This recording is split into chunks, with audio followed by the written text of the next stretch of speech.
Hey there, everybody. Pete Pardo here from Sea of Tranquility. Welcome to a special non-Wednesday edition of What's Hot with Sea of Tranquility. I promised you guys that I would give you a review of the much requested new Yes album, The Quest. There it is right there. All right. Inside Out Records, the home where just about everybody else seems to be these days. Either it's Inside Out Records or Frontiers Records, or Inside Out Music, Inside Out Music or Frontiers Records. That seems to be where a lot of bands that we talk about on this channel seem to be living in. And sorry about my kind of old man river look today. Yeah, it's didn't get the chance to shave this morning. It's been some early things going on during the day. Had to get up quick and get ready for some stuff, so I didn't get the chance to shave. So yeah, I'm old. I got the olds. What can I tell you? Like my new Shipyard Brewing Company. Back from my trip in Maine, man. I got the pumpkin on the back. I'm not a big fan of the pumpkin beers anymore, but I love the whole pumpkin head thing. I think the hoodie is just great, so I had to buy one. So anyway, enough about my main story. So yes, The Quest. So let's take a look at this thing. It comes in this digipack, 2-disc set. Nice Roger Dean artwork there. I'm digging that. I like everything that Roger does for the most part. If we open this up, we get all the gents right there. Additional artwork, right? 2 discs. So we've got Steve Howe, Alan White, Jeff Downes, John Davidson, Billy Sherwood, and Jay Shellen. Jay has been playing a lot of live stuff on drums for them. He's pretty much non-existent here, so they got his picture there, and they list him in the booklet, but you go track by track and he's not mentioned on any of them, so I don't really know what he's doing here. Here's the booklet. Yes, The Quest. There's the guys again. Okay, kind of more of the same from what you saw. Here's all the lyrics, pictures of all the dudes sitting at their instruments. All right, tells you who writes what, who's playing on what. I like that. I always like when, especially with Yes, you get to see all the different guitars and things that Steve Howe uses from track to track. I think that's kind of neat. They kind of started doing that on, I believe it was Drama, right? I remember buying the Drama album, and you get to see every track list what all the different kinds of guitars and stringed instruments that Steve Howe was using, and all the keyboards that Jeffrey Downes was using. So that's pretty cool, right? I like when they do that. I like when they break it down. So here, so let's start it off. So we got like I said, 2 discs. The first disc is the main part of the album, and then the second disc is like an extra 13 minutes worth of music, 3 songs. So it starts off track number 1, The Ice Bridge, about 7 minutes long. Easily the best song on the album. Not even close. It's a 3-part track. You got this nice muscular Billy Sherwood bass going all throughout the song. Really great snaking Howe lead guitar, and I really like his tone on most of this album, which is great to hear. You got some nice synth textures and layers from Jeff Downes, and I think John Davison's vocals are really strong. And a pretty good drum performance from Alan White. I've criticized Alan in recent years. I've seen Yes. I go see Yes fairly often when they come around, and he's getting up there in age, and I know he's had some physical issues. I mean, Alan, to me, I think he's at a point in his career where playing live really isn't for him anymore, because he doesn't have the strength, it seems, anymore, and that's why they brought Jay in. But Alan does pretty much all the drums on this album, and there are spots on the album where he sounds great. Like on this song, he's doing his normal busy Alan White stuff, rock solid. Other songs, he's just kind of there, So again, I don't know, but this is a classic symphonic prog track, as only Yes can do. I like the song a lot. This is easily the best Yes song I've heard in many years. It's just a shame the rest of the album isn't quite up to this level. That's the thing here. I'm going to say that right at the beginning. At just about 7 minutes, it could have been longer, and I wouldn't complain at all. I think The Ice Bridge is terrific. Great song to kick off the album. Then, unfortunately, it goes a little downhill from there. So we've got Dare to Know is the next one up, about 6 minutes long. Written by Steve Howe. Kind of laid back, all right? And it starts a trend on this album that we see throughout on more than a few tracks, where Steve Howe is doing co-lead vocals, or at least a lot of backing vocals with John Davison. I've never thought Steve Howe was a good singer. Back in the day, when he used to do some lead vocals on some of his solo albums, I don't think he's a good singer today either. Nothing against, I love Steve as a guitar player. He's just not a good singer. Unfortunately, on this album, it's almost like they've decided that they want to fill the gap by not having Chris Squire around anymore, because we lost Chris, obviously, because Chris was always such a backing vocal presence on every Yes album from the beginning, that Steve is going to kind of pick up the mantle on that. Not a good idea. That's not a good idea. And it's not a good idea also because you've got a guy already in the band who's a pretty damn good singer in Billy Sherwood, who should be doing that, but he's not. So here, Steve has written this song. He has chosen to do the vocal duet with John. All right, here's what it is. Nice use of the Fame's studio orchestra on this track. In fact, they come up a couple times on the album. Gives it a nice, sweet, symphonic flair going on, and Steve's lead guitar work is absolutely sublime. It's actually a pretty decent song, Howe's vocals notwithstanding, but it's kind of laid back, and that kind of sets the stage for the rest of the album. Minus the Man is up next, written by Billy Sherwood and John Davison. Really good vocals from John. For the first time in the album, maybe for the second time in the album, because there's some good keyboards on the Ice Bridge. You got some nice bright synths from Jeff, which I kind of dig, and some tasty guitar solos from Steve Howe on playing a Telecaster, actually. Again, it's kind of a laid-back track, but I like it. It's pretty enjoyable. It's kind of catchy, right? Next up, 8 minutes. Longest track on the album. Leave Well Alone. Another 3-part mini epic. All the 3 longer tracks on the album are all broken down into 3 parts. Written by Howe. Steve, again, singing alongside John. I'm sorry, I'm just not a fan of Steve's vocals. Just not. John is still the main singer, but Steve's there enough, and he's just not a good singer. However, he's using all sorts of different guitars and things on this song, so it's somewhat of like a tour de force for him, guitar-wise. And the orchestra's back, again, adding that symphonic element, which I really like. Instrumentally speaking, a really nice song. I would have liked to have heard more downs on this track. I find that he's just... You don't get enough of him. I mean, Yes has always been a fairly keyboard-heavy band. And I think that this album, you get definitely more guitar on this album. There's definitely more Steve Howe. A lot of acoustic stuff on this album. But I just keep wanting to hear more Jeff. Jeff, I know you got lots of good sounds there. Let's hear them. You know, there's like splattering of synths and keyboards here and there. And a lot of songs they'll list like...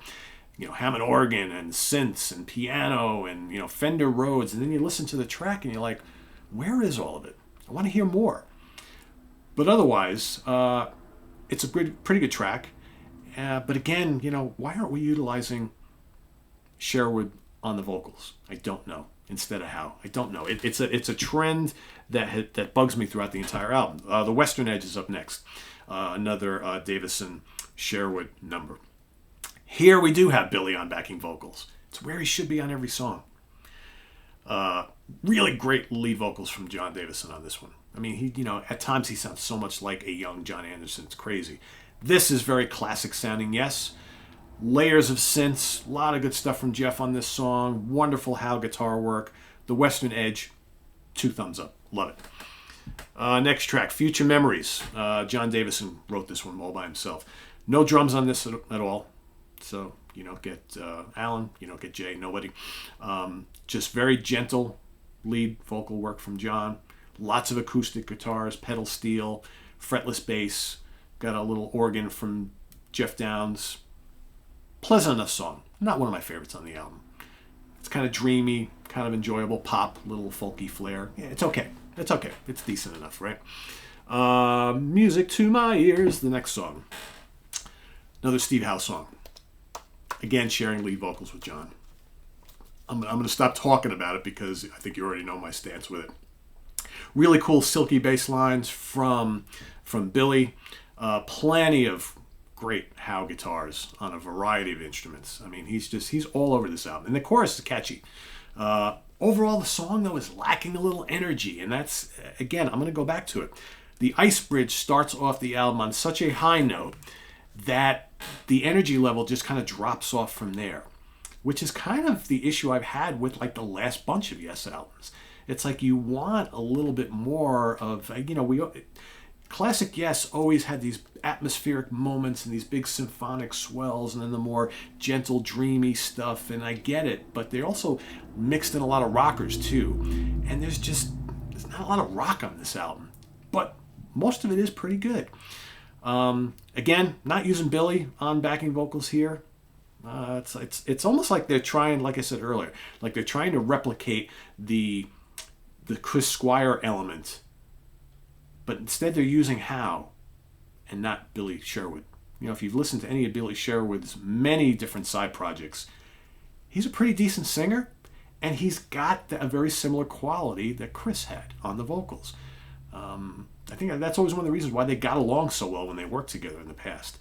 And he's clearly a better singer than Steve is. I just don't get it. But otherwise, music to my ears is good. A Living Island is the next song. Another mini epic, nearly 7 minutes long, 3 parts, written by Davison and Downs. Very positive lyrically. There's a few tracks on this album where, the lyrics are based on all the shit that's been going on in the world over the last almost 2 years, and very positive, uplifting lyrics. I like that. We can all relate to this kind of stuff in this day and age, and Davison sounds great on this song. He's really good on this whole album. Howe's acoustic and electric guitar, absolutely lovely. But again, I'm missing Jeff here. It's like no keyboards. It just screams for some cool little runs and doing little twiddly things with alongside of Steve, but it's just not there, and it just seems like he's happy just adding a little bit of warmth in the background. We want more, man. This is Yes. Yes has always been a keyboard-heavy band. I just don't get it. And that ends the first disc. Moving over into disc 2, you've got Sister Sleeping Soul, these are all short tracks. This is just under 5 minutes long. Written by Davison and Howe together, loaded with Howe's acoustic guitars, a little bit of light synths dropping from Downs, barely any drums from White. He's just not doing much of anything. But some really nice bass lines from Billy. John's vocals are great. I love the chorus. Howe's on the backing vocals here on this one. Don't really mind him too much here. Nice tune. I like it. Sister Sleeping Soul. It's pleasant. Is it bombastic, classic? Yes. No, but it's good. Mystery Tour is up next. I believe that's the shortest song in the album. 3 and change. It's another Howe song. Very acoustic based. John, Steve, and Billy all kind of sharing the vocals on here. Chorus kind of sounds like America meets the Beatles. It's kind of poppy, kind of folky. Again, Alan barely there on the drums. Downs is apparently playing Hammond, Mellotron, and Fender Rhodes on the song, but you hardly hear any keyboards at all. Strangely enough. And then the last track is Damage World, another Steve Howe track. He's, writing or co-writing a bulk of this album. Another vocal duet between him and John. I mean, I think this is my least favorite song out of all the ones that he co-sings on. And plus the song is just really this bland pop. Lyrics are good, Damage World. It's all about what's going on today, so I like the lyrics. You got a couple really good but kind of brief Hammond organ flourishes from Jeff. Jeff, we want more of that. But otherwise, it's kind of a blah song, and I don't want to hear Steve singing. I don't. John is terrific, really good singer. He hits the classic John Anderson spots, and you got Billy, who's this really good vocalist on his own and a great backing vocalist. So I don't know. So final thoughts here. There are some fine moments. But like I said, I feel like the album starts off with a bang with its best song, and it just kind of quickly loses steam after that. But the rest of the album, most of it is kind of pleasant. For some, there's going to be way too much acoustic-based numbers here. And I think that's a legitimate concern that I have. There's not enough keyboards. There's way too much acoustic stuff, not enough keyboards. You got Jay, who's listed here, but he's not on the album, basically. Alan is basically doing what he can, right? But you have to wonder, it's like Jay is a fantastic drummer.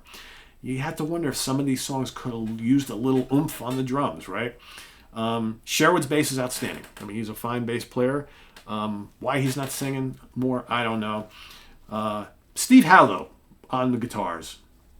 He's the MVP of this. Him and John. John sounds fantastic, but this is a Steve Howe. If you want to hear a myriad of Steve Howe doing his thing, all different styles on acoustic guitars, steel, various electric guitars, mandolin, all that kind of stuff, he's all over here. And John Davis, like I said, is hitting that classic, John Anderson style vocals. It just sounds like old style. Yes. Overall rating, I do a 5-star rating is what I generally do. I rated the last album, Heaven and Earth, at 3 out of 5. I think that was being a little generous. I enjoy enough of this to give it a 3.5 out of 5. Again, that might be a little generous. I don't know. It's definitely not more than that. The Ice Bridge is really good. Minus the Man is fun. I would say half of it is really enjoyable. The other half is okay. And there's a couple tracks that really don't do a hell of a lot for me. But overall, I just wish there was more energy here. I think, musically speaking, there's lots to love. Here it is. Here's my summary in total. I want more energy. I want less or no Howe singing. I want more Billy Sherwood singing. And I want more keyboards from Jeff Downs. And you know what? I want more drums. Alan, we love you. But man, if it's just at this stage of the game, if it's not, you got Jay for a reason, right? Have both of you on here. I mean, the Allman Brothers did it for a million years, right? We can have 2 drummers on the album. Just makes perfect sense. So I don't know. I think this is a step in the right direction. I like this way better than the last album. I probably like it better than the one before that. All right? Not by much, though. Just enough, though. Great artwork. Production is fine. All right? Produced by Steve Howe. It's a good sounding album. Steve Howe, the legend, shows why he's the legend on here. I seem to be wanting a little more. But I think I'll get some mileage out of this, which is good. And, there you have it. 3.5 out of 5, The Quest by Yes.